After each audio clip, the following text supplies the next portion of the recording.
जब इस कौम के ऊपर आफत आती है, परेशानी होती है, तो वही लोग पूछते हैं कि इस मामले में अवैसी ने तो कुछ नहीं बोला, अवैसी क्यों खामोश बैठा है। यानी कि जब तकलीफ आई तो अवैसी याद आया, जब चुनाव आया तो लालू आ गया, नीतीश आ गया, राहुल आ गया। कब तक दोस्तों, कब तक? सोचिए, मैं जिस शहर से आता हूं औरंगाबाद, वहां पर पिछले 20 सालों से शिवसेना की हुकूमत, नगर पालिका के ऊपर शिवसेना भारतीय जनता पार्टी, 4 आमदार विधायक, चारों शिवसेना के सांसद 20 साल से शिवसेना का चुनकर आ रहा। इन 20 सालों में मजलिस में चुनाव नहीं लड़ी, उसके बावजूद हम कांग्रेस को वोट देते रहे। कांग्रेस को वोट देने के बाद भी शिवसेना वहां से जीतती रही। तब हमें यह एहसास हुआ कि कांग्रेसियों में वो हिम्मत नहीं है सेना को हराने की। शेर के बच्चे चाहिए वहां पर अगर सेना को हराना। और जब हम मैदान में उतरे तो कोई गैर नहीं थे हमारी मुखालिफत करने वाले, कोई गैर नहीं थे जिन्होंने हमारा विरोध किया, कोई गैर नहीं थे जो इन चौराहों पे आकर हमारे नौजवानों को समझाते थे, बताते थे कि कैसे जीतेगा ये इम्तियाज जलील। 20 साल से शिवसेना विधायक उनके, नगर परिषद के ऊपर कब्जा उनका, जिला परिषद के ऊपर कब्जा उनका, ये जीतेगा कैसे? आगे बताए जाते थे कि इतने इसको मिलेंगे, उतने उसको मिलेंगे, और पूछते थे कि कैसे जीतेगा बताओ। तो अल्हम्दुलिल्लाह मेरे शहर के नौजवानों को मैं सलाम करता हूं जो सुनते थे और उठते उठते एक बात कहते थे कि तुम्हारा यकीन इन आंकड़ों के ऊपर होगा, हमारा यकीन हमारे रब के ऊपर है। हमारा यकीन उस एक शहीदी के ऊपर है। तो जब लोग समझाते थे, मुझसे आकर लोग पूछते थे कि इम्तियाज भाई क्या हम सचमुच जीत सकते हैं? मैं उनसे एक ही बात कहता था, एक ही बात कहता था मैं कि जीत और हार का जो भी फैसला होगा हम अपने रब पर छोड़ेंगे। हम पूरी ईमानदारी के साथ, पूरी मेहनत के साथ, शिद्दत के साथ हम ये चुनाव लड़ेंगे। मैं उन्हें ये कहता था अगर 2-3 लाख वोट लेकर अगर मैं हार भी जाऊं, खुदा न करे, तो उस हार में भी हमारी जीत होगी, क्योंकि हमने मुसलमानों के खिलाफ काम किया, जो काम पिछले 74 सालों में किसी ने नहीं किया। आज अवैसी साहब ये कोशिश कर रहे हैं। मुझे बताते थे शर्तें लगाई जाती थी, कांग्रेस के बड़े बड़े लीडर और अफसोस के साथ मुसलमान लीडर जो सिर्फ अपने एक छोटे से ओहदा हासिल करने के लिए, अपने नेताओं को खुश करने के लिए कीमतें लगाते थे कि नहीं ये सेटिंग हो गई है, ये सेना को जिताने के लिए ये खड़े हैं, ये वोट काटने के लिए खड़े हैं, ये जीतने वाले नहीं है, चंद वोट लेंगे और इससे फायदा शिवसेना को होगा। यही बातें कांग्रेस वाले करते थे। नौजवान आते थे रात के वक्त और मुझसे पूछते थे कि इम्तियाज भाई ये हमको ऐसा कह रहे हैं, हमने क्या जवाब देना? मैं उनसे कहता था कोई जवाब नहीं देना। जिस दिन इलेक्शन आएगा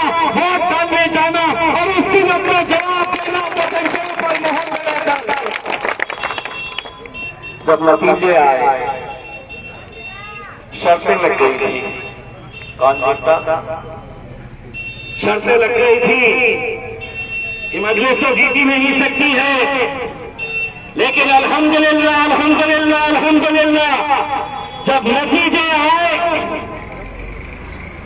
4 लाख वोट हासिल करके अल्हम्दुलिल्लाह पूरे महाराष्ट्र से एक भी मुसलमान संसद चुनकर आया है, सिर्फ एक।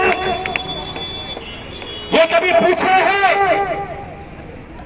जाओ और पूछो अपने उन नेताओं से जो तुम्हारे पास वोटों की भीख मांगने के लिए आते हैं, पूछो उनसे कितने ऐसे सांसद तुमने भेजे हैं? क्या मैं तुम्हारे लिए रबर स्टैम्प बन गया हूं कि तुम हर 5 साल के बाद आएंगे, मुझे हुक्म देंगे और मैं तुम्हें वोट दूंगा? दोस्तों, असर का वक्त था, काउंटिंग चल रही थी, रमजान के दिन थे, रोजे की हालत में लाखों नौजवान पूरे महाराष्ट्र से इस यकीन और इस उम्मीद के साथ आए थे कि हमारा भाई जीतने वाला है। सुबह 7 बजे से काउंटिंग बूथ के सामने जहां पर वोटों की गिनती हो रही थी, रोजे की हालत में खुले मैदान में इस इंतजार में बैठे थे कि अब खुशखबरी आएगी, अब अच्छी खबर हमें सुनाई देगी। असर का वक्त आया, अचानक शिवसेना के मोहल्लों में पटाखे फूटने लगे। लोग जब असर की नमाज पढ़कर बाहर निकले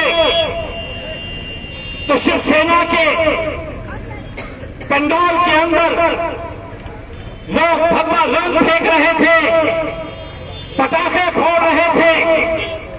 अंदर से ये खबर आई कि इम्तियाज जलील नीचे हो गया है, इम्तियाज जलील अब नीचे हो गया है, शिवसेना जीत रही है। जश्न मनाना शुरू कर दिए थे। तसव्वुर करो वो मंजर कि रोजे की हालत में मैंने 80-80 साल के बुजुर्गों को तपती धूप में, मई महीने की तपती धूप के अंदर उन्हें जोहर के बाद से लगातार खुले मैदान के अंदर देखा, इबादत करते हुए कि या अल्लाह हमारी लाज रख ले, हमारी इज्जत रख ले, ये एक सीट की निकाल दे। मैं उस वक्त अपने घर के ऊपर, टीवी के ऊपर खबरें देख रहा था। बहुत सारे टीवी वाले, आपको मालूम है कि टीवी वाले कितनी मोहब्बत करते थे हमसे, खुशी में इंतजार भी नहीं कर पाए और चलाना शुरू कर दिए कि शिवसेना जीत गई, इम्तियाज जलील और मजलिस हार गई। मेरे बेटे ने मुझे काउंटिंग सेंटर से फोन किया, मैं वहां पर आया। उसने कहा कि अब्बू आप आइए, यहां पर शिवसेना वालों ने जश्न मनाना शुरू कर दिया। मैं जब वहां पर गया और मैं इन नौजवान लोगों को देखा जो सुबह से एक यकीन और एक उम्मीद के साथ बैठे हुए थे, रोजे की हालत में। रोजा खोलने के लिए महज 1.5 घंटे का वक्त रह गया था। मुझे देखते ही उन नौजवानों की आंखों में आंसू आ गए कि हम जिसके लिए इतनी मेहनत किए, आज जीते जीते वो हार रहा है। दोस्तों, उनकी हालत देखकर मैं उसी पंडाल के अंदर गया। मैंने अपने नौजवान साथियों से कहा कि मुझे 5 मिनट का वक्त मुझे अकेले में रहने दो।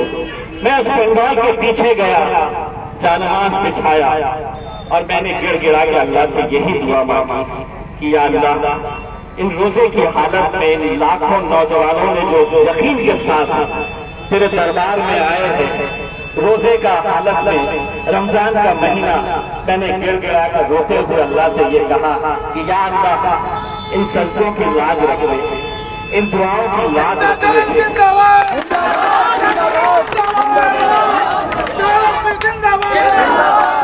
दोस्तों, बस बाहर जैसे ही आया, एक अधिकारी ने इशारा करके कहा कि इम्तियाज भाई पतंग तोड़ चलिए। दोस्तों, ये यकीन कि जहां पर हमें ये बता दिया गया है, हमारे जहनों के अंदर ये बात डाल दी गई है, अरे तुम जीत नहीं सकते हैं। हम आज वो यकीन को आपके सामने लेकर आए हैं। हम आपको ये जगाने के लिए आए हैं, बताने के लिए आए हैं। कब तक गैरों की चौखटों के ऊपर अपना माथा टेकोगे? एक बार शेर की सवारी करके तो देखो। लोग कहते थे जब मैं पहली मर्तबा विधायक बना था और महाराष्ट्र में गया था तो मेरे साथ मुंबई के हमारे दोस्त वारिस पठान साहब भी थे। हम दोनों गए थे पहली बार, तो ही जीत कर आए थे। पूरे महाराष्ट्र के 288 विधानसभाओं के अंदर से तो MIM के विधायक चुनकर गए। तो खबर ये नहीं थी कि सरकार किसकी बनने वाली है, खबर ये नहीं थी कि भारतीय जनता पार्टी ने कितनी जीती, कांग्रेस ने कितनी जीती, शिवसेना ने कितनी जीती, शरद पवार ने कितनी जीती। खबर ये थी कि ये दो कैसे जीती।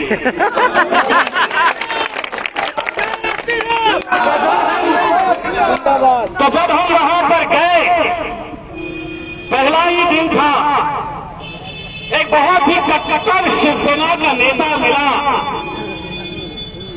हम भी बड़े धाम से गए। हमें मालूम था कि शेरवानी देखकर बड़ी तकलीफ होगी कि अब ये हैदराबाद से निकलकर महाराष्ट्र में भी आ गए। तो एक शिवसेना के नेता ने मुझसे कहा, दो ही तो दो ही है, क्या कर लोगे? मराठी में मुझसे कहा कि दोनों चाहे ना, दोनों चाहे क्या करना। मतलब ये है कि आज 288 का असेंबली है, इतना अकड़ क्यों रहे हैं? दो ही तो आए हैं। मैंने उसकी तरफ देखा, थोड़ा मुस्कुराया, मन ही मन में सोचा कि ये पब्लिक भी कैसे कैसे लोगों को भेज देती है। लेकिन सवाल किया, मैं असद अवैसी का शागिर्द हूं, जवाब तो देना ही था। तो मैंने उसकी तरफ देखकर कहा, कभी जंगल गए हो? तो बोले क्या मतलब? मैं बोला कभी जंगल में टहल के आए हो? तो बोले नहीं। मैं बोला जंगल में कुत्ते, बिल्ली, बकरियां कितने हैं ये देखे नहीं जाते हैं, शेरों की गिनती, शेरों की गिनती की जाती है। हम दो हैं, अल्हम्दुलिल्लाह शेर पे सवा शेर है। और जब असद साहब अकेले वहां पर जाते थे तो मैं भी कभी सोचता था कि कभी क्या वो वक्त आएगा कि असद साहब के साथ भी हमारे नुमाइंदे वहां पर जाकर बैठेंगे। हम सोचते थे, लेकिन कहीं ना कहीं एक डर सताता था कि क्या हम जीत पाएंगे, लोकसभा का इलेक्शन कैसे जीत पाएंगे। लेकिन दोस्तों, अगर हम मुत्तहिद रहे, अगर हम एक ताकत बनकर खड़े रहे तो हम क्या नहीं कर सकते हैं। उसकी जिंदा मिसाल अगर कहीं देखना है तो वो तुम्हारा छोटा भाई, तुम्हारा पोता तुम्हारे सामने खड़ा हुआ। हम कर सकते हैं। हमको एक पैगाम देना है इस मुल्क के अंदर कि हाँ, हम हमारे हक के लिए लड़ेंगे। अगर इस मुल्क के अंदर तमाम जाति, धर्म और मजहब के लोगों की पार्टी है तो है, अगर यादवों की अपनी पार्टी है तो है, अगर सिखों की अपनी पार्टी है तो है, हिंदू भाइयों की अपनी पार्टी है तो है। तकलीफ तो उसी वक्त हो जाती है कि ये मुसलमान अब क्यों इकट्ठा हो रहे हैं। ये तो हमारी जागीर हुआ करते थे, इनका काम तो हमें वोट देने का था। अब ये अपनी आवाज कैसे बुलंद कर रहे हैं? ये कैसा सोच रहे हैं कि हमारा अपना भी नेता होगा, हमारी अपनी भी पार्टी होगी। हाँ होगी, और हमने तय किए हैं कि मेरा भी अपना नेता होगा, तुम्हारा भी अपना नेता होगा, तुम्हारा भी अपना नेता होगा, हम सबका एक ही नेता होगा, वो होगा बैरिस्टर असदुद्दीन। करना पड़ेगा दोस्तों, करना पड़ेगा। हम लोग क्यों हम बन जाते हैं? कि जहां हमने किसी को टिकट दिया कि उसके अंदर नुस्ख निकालना शुरू कर दो, हमने इजहार साहब को दिया तो चौपाल पे बैठ जाओ और चर्चा करना शुरू कर दो कि इनको क्यों दिया, इनको मिलना था, उनको दिया इनको देना था। दोस्तों, वो कौम कभी आगे नहीं बढ़ सकती जो अपने कायद के फैसलों को मानेगी नहीं। वो कौम कभी आगे नहीं बढ़ सकती जो अपने कायद के फैसले को फैसला नहीं समझती। हम तो ये समझते हैं कि अगर बैरिस्टर असदुद्दीन अवैसी साहब ने इस इलाके के किसी छोटे से सड़क चलते आदमी पे, किसी चाय वाले पे, किसी ऑटो चलाने वाले के ऊपर हाथ रख देती और ये कहती कि अब ये इलेक्शन ये लड़ेगा, तो सारी कौम में कहना चाहिए लब्बैक, उसके पीछे जाना चाहिए। नहीं, बाकी राजनीतिक पार्टियों के अंदर शराबी चलेगा, कबाबी चलेगा, 2 नंबर के धंधे वाला चलेगा, सब कुछ चलेगा, लेकिन मजलिस का जहां से नुमाइंदा हम तय करते हैं तो उम्मीद करते हैं कि आसमान से कोई हम फरिश्ता लेकर आएंगे। दोस्तों, इंसान हम भी है, गलतियां हमसे भी होती हैं।